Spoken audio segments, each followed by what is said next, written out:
What's up, Planeswalkers? Welcome to the Only Lands channel, where I will be covering cool and interesting decks, sharing knowledge, and discussing everything Commander.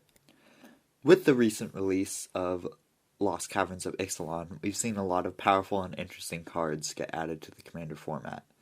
One card that really caught my attention was Bloodletter of Aclazotz. This is a 4-mana 2/4 flying vampire demon, and it says if an opponent would lose life during your turn, they lose twice that much life instead.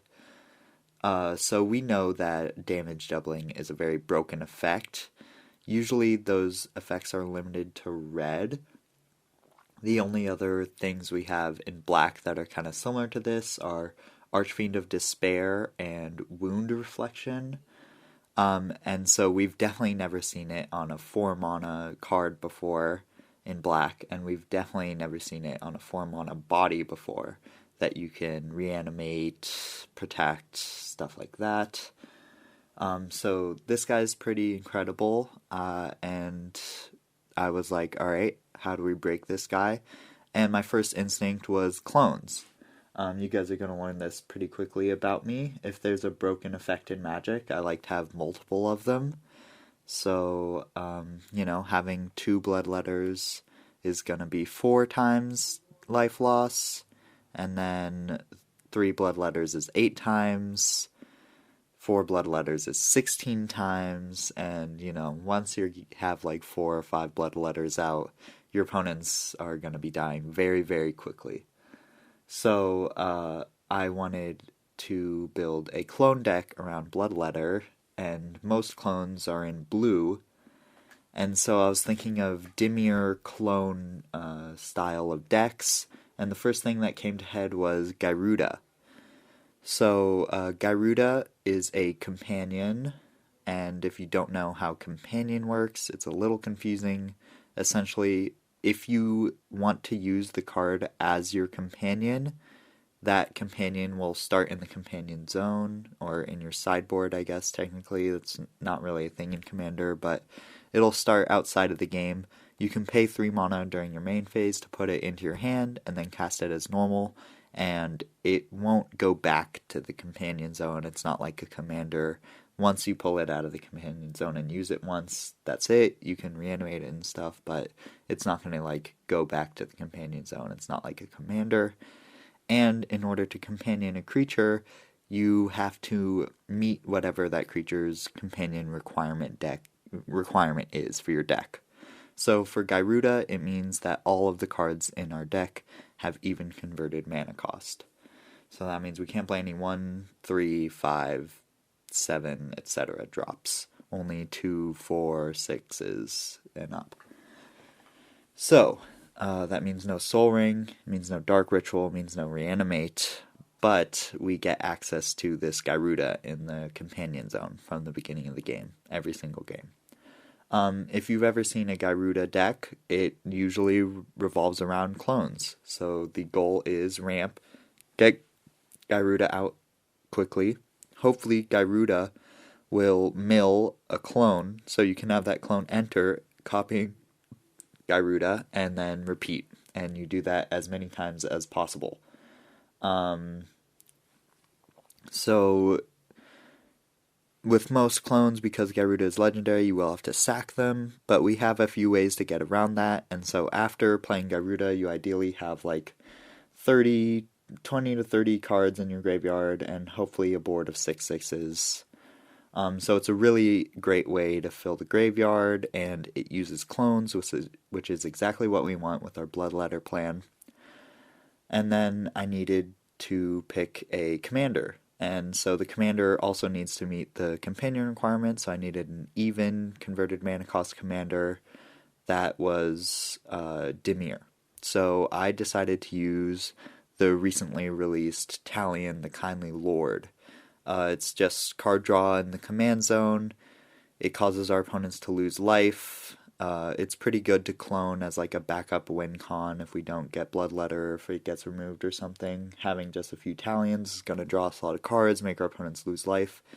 It doesn't super synergize with Bloodletter because Bloodletter specifies when they lose life on our turn, and Talion is mostly going to be draining people when they cast spells, so that mostly happens on their turn. But, Talion will usually be on 2, which means if anybody has like a counter spell or something that they want to cast on our turn, and we have like a couple Bloodletters in play, that's going to be like 8 damage. As I've already explained, the main plan of this deck is going to be clones. So most importantly are our non-legendary clones. We have 3 creatures and 1 sorcery that can make non-legendary copies of our creatures. So these are Sakashima of 1,000 Faces, Spark Double, and Auton Soldier, as well as Arenicus's Vile Duplication. These are all really important to the strategy because once we get one of these in play, we can start copying that non-legendary copy of our Gyruda with our additional clone effects, and that's going to take our Gyruda plan from just milling us a lot of cards to actually building us up a big board state. So these are all very important. Additional clones we have Flesh Duplicate, 2 mana clone, very powerful. Phantasmal Image, again, 2 mana clone, very powerful.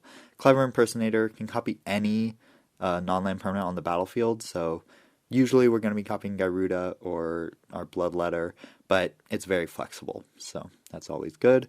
Mirror Hall Mimic, I like this one because let's say we play Gyruda, we mill 4 cards, and 2 of them are clones, one of them being this Mirror Hall Mimic. We can still play this one out of the graveyard for its Disturb backside, which is very nice. It's going to let us get a Gyruda trigger every upkeep, which is very powerful.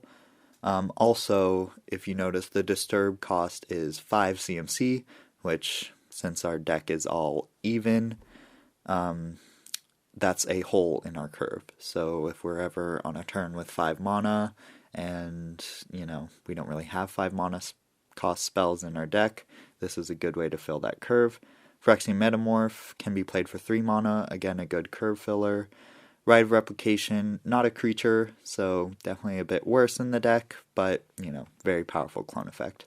Sakashima the Imposter, this one will keep its own name, so even if we copy Gyruda, we won't have to sack this one to the Legend Rule, but I didn't put it in the non-legendary clone category, just because it doesn't turn on all our other clones to stick around, because if we have another clone copy this, they would both be named Sakashima the Imposter, both be legendary, we'd have to sack one still. But it is still a good clone, and will let us have at least 2 of our Gyruda. Sakashima Student can be played for 2 mana, pretty good, pretty flexible. Stunt Double has Flash. Vizier of Many Faces, this one also can be played out of the graveyard for its Embalm cost, which again is 5 mana, which is a hole on our curve, very nice. So these are all the clones in the deck, these are the main strategy, so we're going to be playing Gyruda, hopefully hitting as many of these as possible, filling up our graveyard a lot. So I've already gone over our main Wincon, which is Bloodletter of Aclazotz. Getting this guy in play and then cloning him a bunch is going to result in our opponents dying very quickly. We also have an Archfiend of Despair. This is kind of like a backup Bloodletter of Aclazotz. It works on our opponent's turns, which is very nice. Also stops them from gaining life. It's 8 mana, so it's a lot harder to play. But, we're trying to reanimate it with Gyruda anyways, so not that big of a deal for us. Other backup win condition, Archon of Cruelty. Copying this guy a bunch of times, we're going to make our opponents discard their hands, sack all their creatures, we're going to draw a bunch of cards, gain a bunch of life. Having a bunch of these guys in play will definitely close out a game for you very quickly as well. To get a little more reach in the deck, we have Exsanguinate. Once you have 1 or 2 Bloodletters in play, this thing is going to murder people. We have a good amount of ramp in this deck because Gyruda is pretty expensive and we want to be able to play him quickly.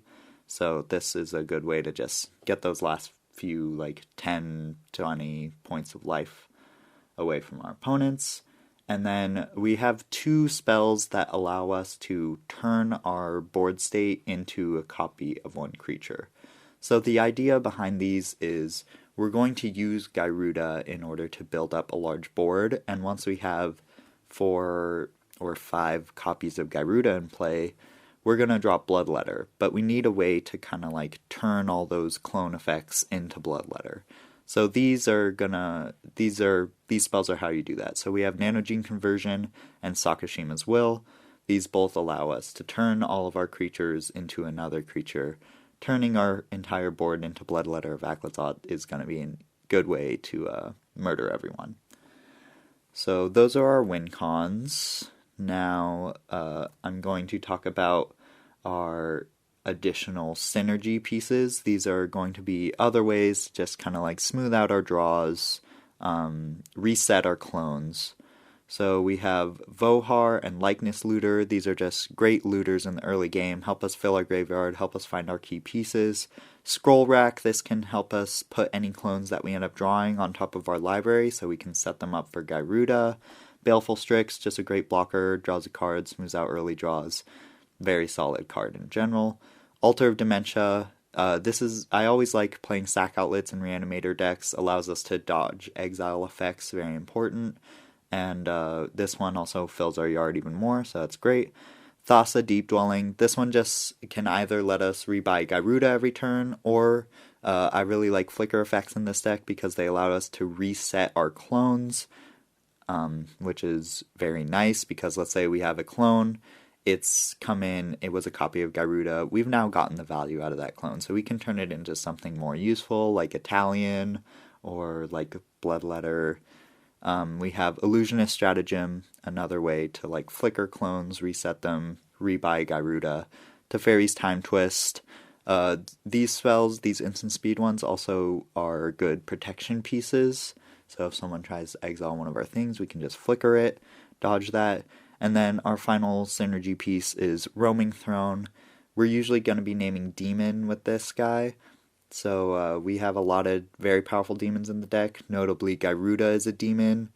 Archfiend of Despair is also a demon, and that is a triggered ability, so it will double up on that.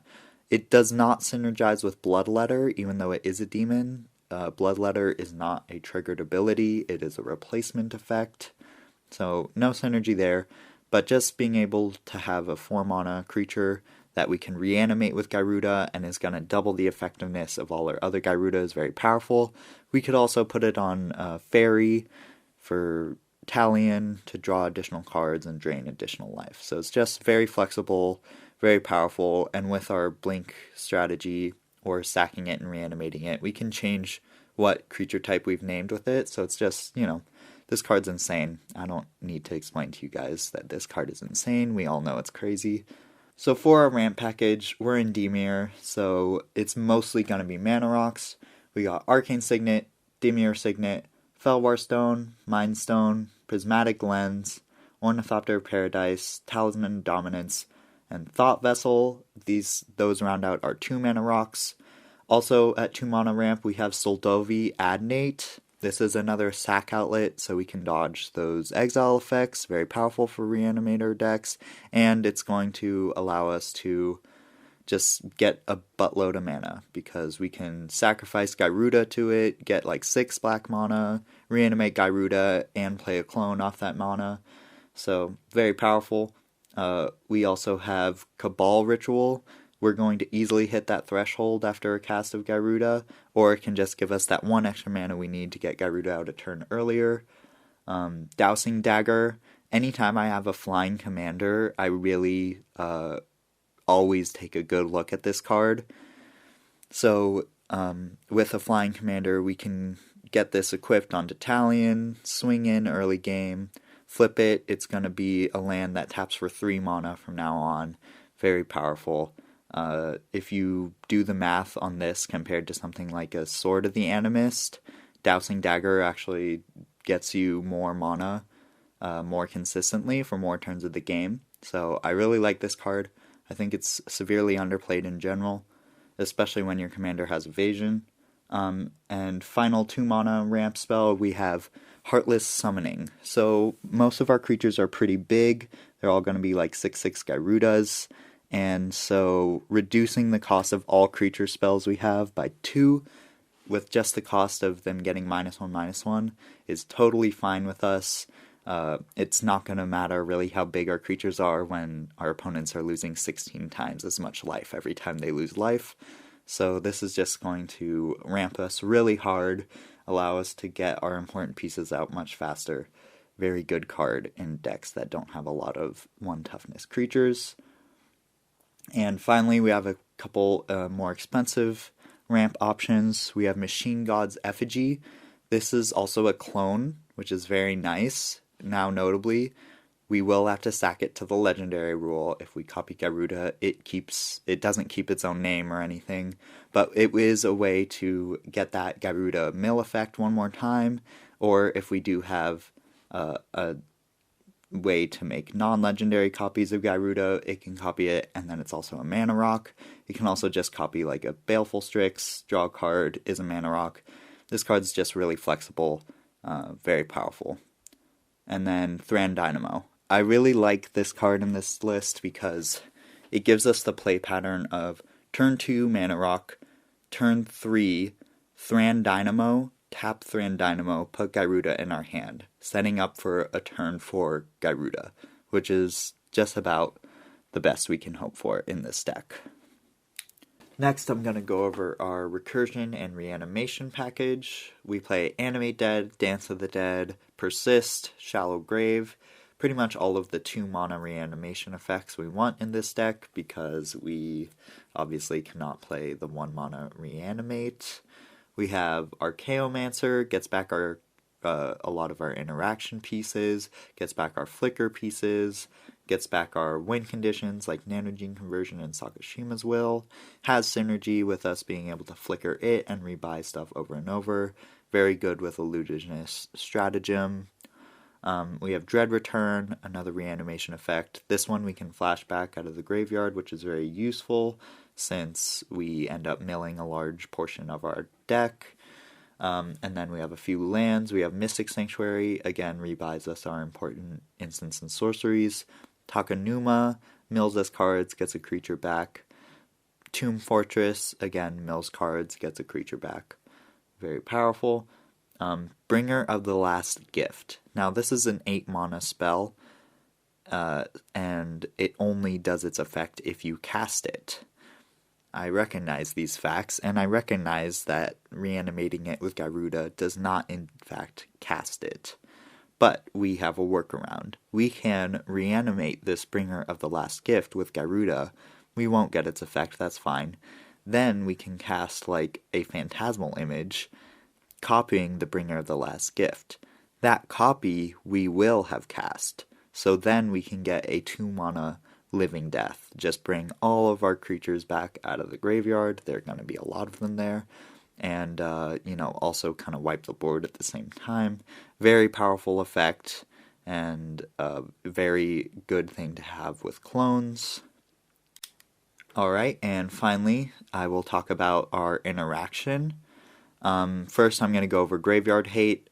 We are going to be milling our opponents a lot with this Garuda plan, because every time a Garuda comes into play, we're going to mill our opponents 4, and we often aren't going to be trying to take their creatures. We want to reanimate clones so we can keep our Garuda chain.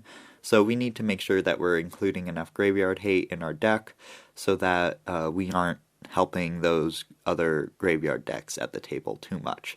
So we got Bojuka Bog, goes in pretty much every black deck. Card's great. Dothy Voidwalker, we can reanimate it, it's 2 mana, we can buy it back, we can sack it, get value. I don't need to tell you why this card's good, it's insane. And then Canoptic Scarab Swarm. So this is a little bit of a non-bow with Heartless Summoning, but I felt like having a 4 mana creature that just like exiles someone's graveyard on ETB and makes us a big board state was too good for us to pass up. So that's in here. That's our Graveyard Hate package. Very important. Anytime you're milling other people, you want to be able to get rid of those resources from them so you aren't helping them too much. And then our more classical interaction, we have Strip Mine. I always include one of these land destruction effects in every single one of my decks. We play in a format with Nykthos. We play in a format with Cabal Coffers. If you allow proxies, or one of your friends has been playing for a long time, they might have a Gaia's Cradle. So it's really important to be able to answer lands. I make sure to always include either a Demolition Field or a Strip Mine or a Ghost Quarter, something like that in every single one of my decks. Arcane Denial, I love this counterspell.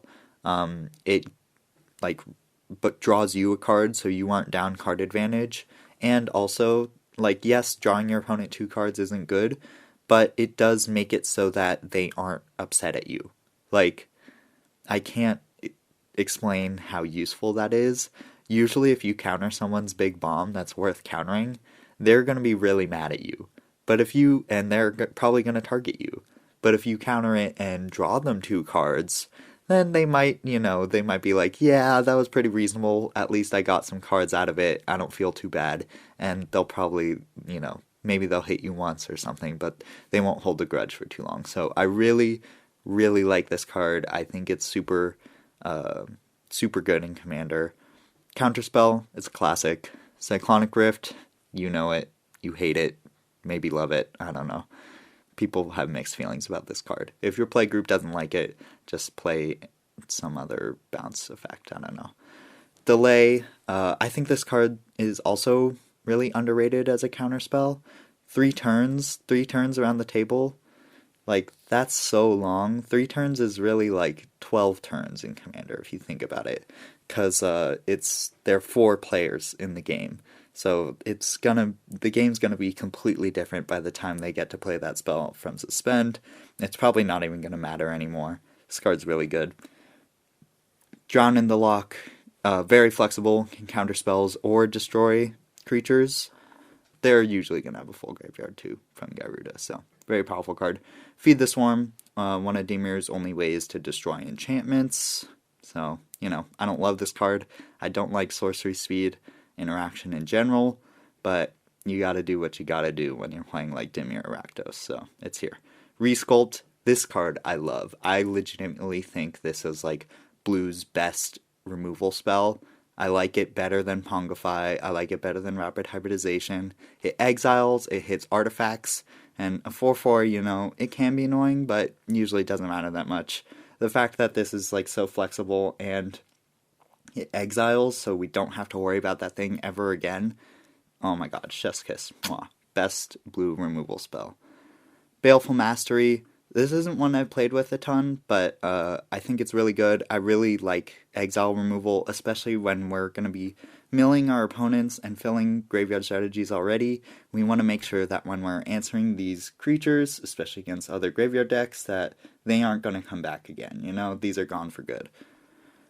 Damnation, you know it, you love it, removes all the creatures. Flood of Tears, this one's great because we're just going to bounce everything, and then we get to put our Garuda into play, start our Garuda chain again. Hopefully this is a 6 mana, bounce all our opponent's creatures, and we get a big board state of 6/6s. Noxious Gearhulk, some more removal, we can reanimate it with Garuda, it's going to gain us some life, pretty good.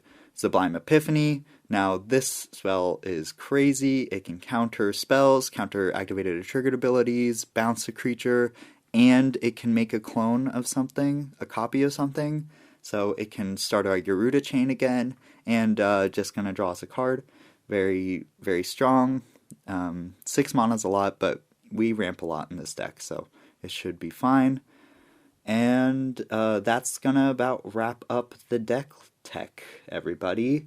Then I won't just go through all the lands. You guys can build mana bases as your budget permits. Leave a comment down below for any suggestions that you may have, any hidden tech for Garuda that you know. Let me know what you think of copying Bloodletters, if that's mean, if that's cool. Alright guys, that's gonna do it for this video. Remember to like and subscribe to my OnlyLands for the spiciest deck content on the internet. Thank you guys again, and I'll see you next time.